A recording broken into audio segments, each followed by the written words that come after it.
Alice Klein, and I'm the editor and CEO of Now Magazine. So, you know, I'm I'm coming at this from a somewhat different place as a publisher of a newspaper, as well as, you know, a writer of these things. So, I guess I think that what we've had is, and I just want to say I'm going to keep it really short because I know I'm feeling a little bit of the fatigue as well of getting talked at. Basically, I think that we have two kinds of problems that we've been talking about today. We've been talking about some of the problems that have always been so, or not, if not always been so, at least been so for the last 20 years. And I would put things like, you know, consolidation of media, ownership, and those kinds of issues in that pile. And then what we have are very, very new problems. And this is where I would bring in the word opportunities, because there have been huge changes that in some ways have changed the debate around concentration of media, because the opening,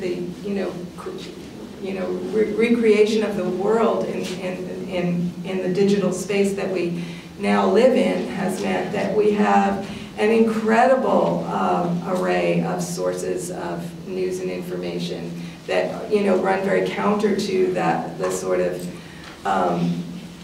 some aspects of the concentration of media which have been problematic.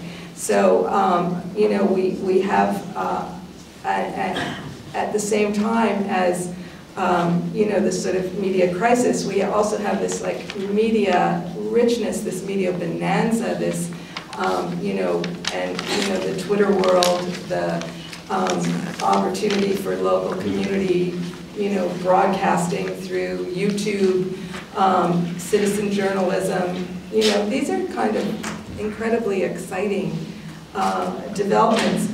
And you know, what I see with my own project is that, you know, there's no problem with declining interest in media, and while daily newspapers have had a decline in readership, ours has a growing readership. And then, you know, on top of that, our daily, you know, it's a weekly newspaper, and our daily online newspaper, if you will, without paper, you know, has again a growing, huge and growing readership and interest. So, you know, just in general, there's a hunger and an appetite that is very exciting for media. So, you know, what I just want to say is that, you know, to me, the elephant in the room at this time, in addition to the very important points that have been made, is the fact that there is not a business model for media. And that's big media as well as small media. You know, we've talked about Community, we've talked about Shaw,